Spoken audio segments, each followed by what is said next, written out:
A couple of things. I don't think we capitalized on our opportunities in the first period. I thought we had some good chances there. In the second period, I saw us not executing. I think LA worked very hard, won a lot of battles around the wall. So we really didn't generate very much. And then in the third period, I thought we did work and gave us our opportunity. We spent a lot more time in the offensive zone, but it was just too late to get going.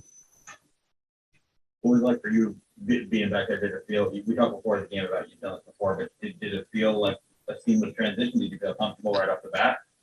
Yeah, no, it's always easier when the team's playing well and things are going well if you're scoring. Then you can worry about your line matchups a lot easier. Yeah, there's no, obviously the first time last year, there was a lot of nerves. I was nervous. And like I said, I was very nervous before the game. And then when the puck dropped, then I was into it. This year, it wasn't quite the same. I didn't have the nerves, but I think it was just because I feel very comfortable. I know Gordon Murphy very well, and we've worked together for a lot in the past. And just being with the organization as long as I have, it's just easier transition. With the Sean goal, I don't know, sometimes you guys are outshot pretty significantly. What's the reason for that? You think is it something that they're doing, something you're not doing? Well, I don't know. The shot totals always come up a lot, and it depends on where the shots are. Expected goals, and Georgie played very well for us tonight. Came up with some big saves, especially late in the third period on the penalty kill. But you have to assess. It's for me. I've always coached quantity over quantity. Now, if their quantity or their quality is a lot better than ours, then that's an issue. But I think tonight they were the better team. They're going to tend to have more shots than we would. But to be that lopsided, I'm not that concerned. And I don't think Turk ever is either. Turk had talked before this about toying with the idea of trying Lafreniere on that right wing with Panarin and Strome. Obviously, Gaudreau comes out, so that maybe necessitates the move. That first shift, he sets up Strome, looks like a great chance to go in there. Do you feel like if they got that, it maybe could have made it a much different night, not just for them, but for the whole team? Absolutely. You talk to any player, they always feel better after they score or contribute offensively, and it's just ease of their mind. Hopefully that changes everything. You've got a 1-goal lead. Not only does it help Lafreniere, but the entire team.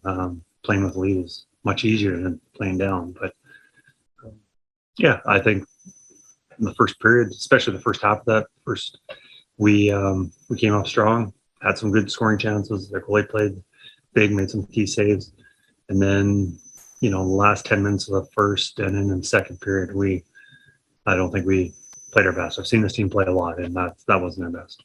You think you look comfortable playing on the right? I couldn't say. Early on, it looked good, and I can't say that, as a team, it's tougher because when the team's not playing well, you'll have a lot of more defensive zone starts, whether it's a D zone face-off or even just retrieving the puck in your zone and trying to break out, or even worse, the line in front of you just manages to survive their shift and dumps it in, and then you come on the ice immediately in a forecheck, which is probably going to end up in your D zone. So it's tougher. It's like when the line plays well, it's not just that line. It's usually the team that's had those shifts before them and set them up and put them in a good situation.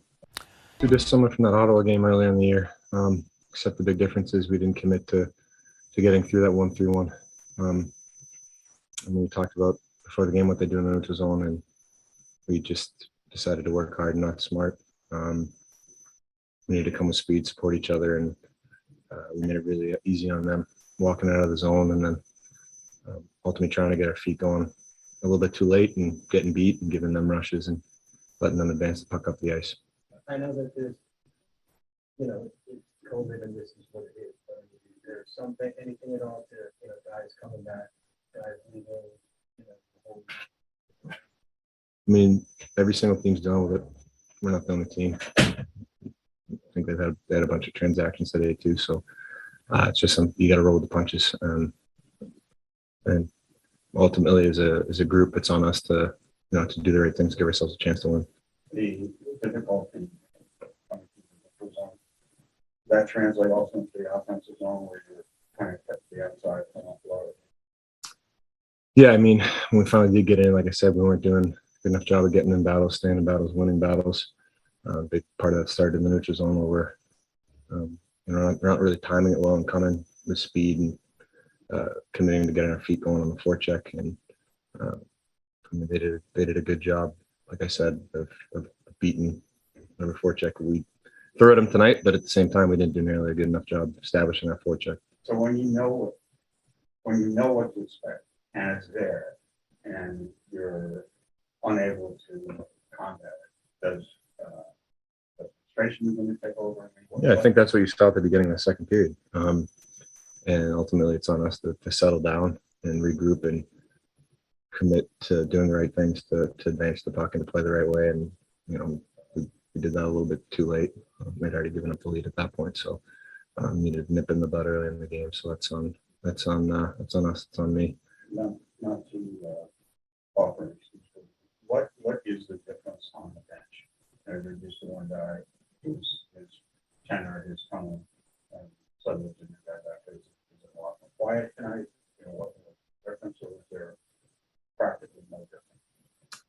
I mean, it's two different coaches, but at the same time, he's not saying anything that Turk wasn't saying. He's asking us to play the exact same way, and it's on us as a group to